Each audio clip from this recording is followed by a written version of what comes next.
man, it's not quite a sunset yet, but maybe by the end of the video. Probably not. Anyway, so you guys want to buy a C5 Corvette. First off, before we get into anything else, I think that's a fantastic idea. They're a great vehicle. Depends who you ask. Anyway, you guys want to buy a C5 Corvette. I bought mine. It's an A4. We'll get into some information about it here, but mine's an A4. It's got 174,000 miles on it. I bought it for way too much. Drove it for 13 hours back from Florida. Was on vacation. That vacation ended up getting way more expensive than I thought it was going to. But I've always wanted one. They're cool. I hate that it's an automatic. Anyway, some things to note.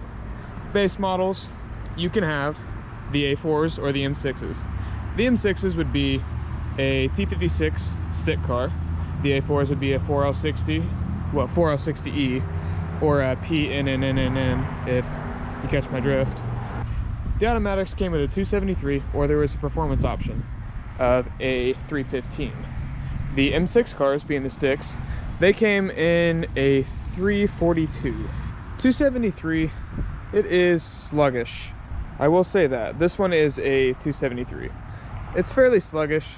To know whether your automatic, if you get one, has a 273 or 315, you can look in the glove box, or there's a tag on the rear end. If I remember while I'm editing this, I'll throw a picture up of the glove box or the tag.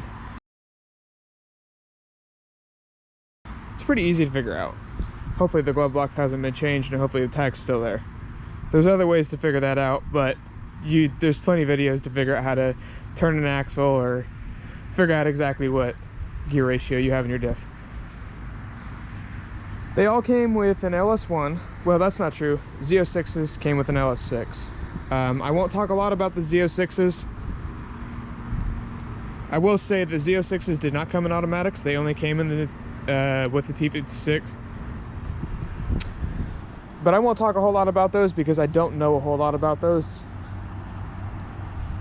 A lot of the information I'm telling you, you can look up at www.corvetteforum.com.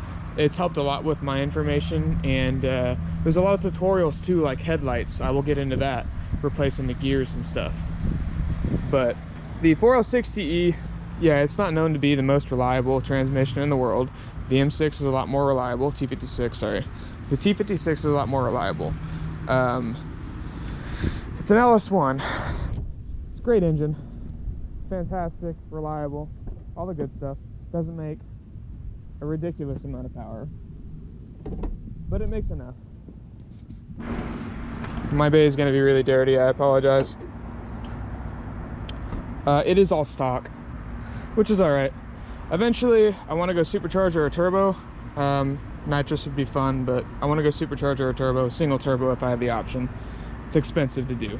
The automatics also have an issue of breaking the shift linkage. I've read on the forums quite a bit. I haven't had that issue quite yet. There's plenty of information on how to replace that. The torque tube will start making noise. That's pretty common for torque tube repairs.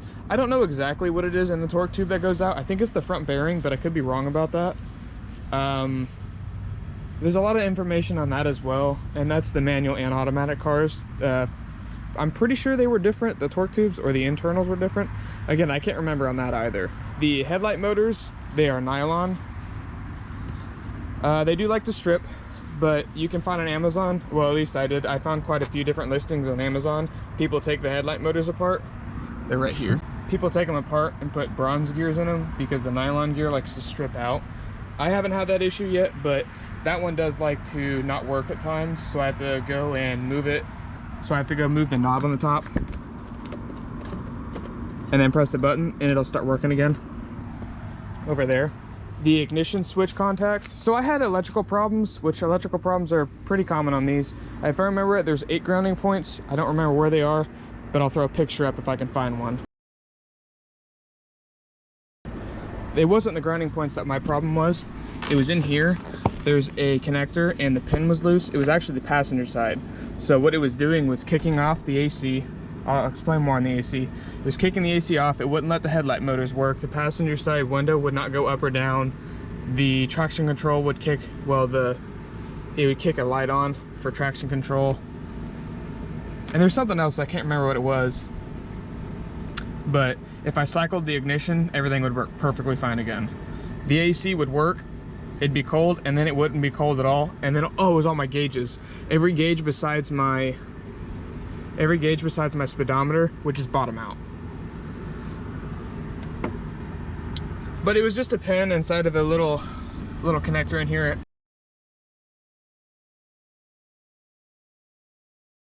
The ignition switch also has problems from what I've seen.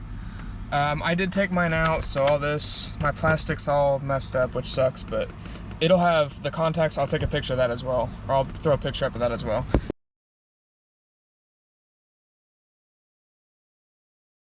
The contacts will be burnt, so you gotta scrape it off, sand it off. It's a T-top. It's gonna leak. Just know that. The seals can be replaced. Yes, they're terrible, but it's a T-top. It's going to leak. Just like a convertible. If you get a convertible Vette and it's got a hole in it, it's gonna leak. Ask me how I know. I've replaced a convertible a couple times in my life. Not on a Vette, but on an SN95 and a Miata. A couple times on Miatas and a couple times on SN95s. They're terrible to replace. 97 to 2004 is when the C5s are made. 97 to 2000, they had an LS1 intake. 2001 to 2004, they had an LS6 intake. I think that was the biggest difference in power jump too. I can't remember how much power it was. It was fairly negligible, but it was a little bit of a power boost. But again, it's nothing to write home about by any means. The transmission is in the back of these cars, connected directly to the differential, and it is not a drive shaft, it's a torque tube. Engine's in the front. If you didn't know that, you do now.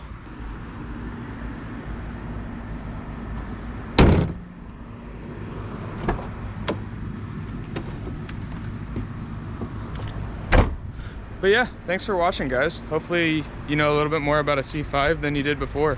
There's plenty of videos. I'm sure I missed quite a bit or got some things wrong here and there, but there's quite a few videos on the internet. If you're looking for more information, go to that forum and go to YouTube. A lot of guys have put a lot of information on C5s.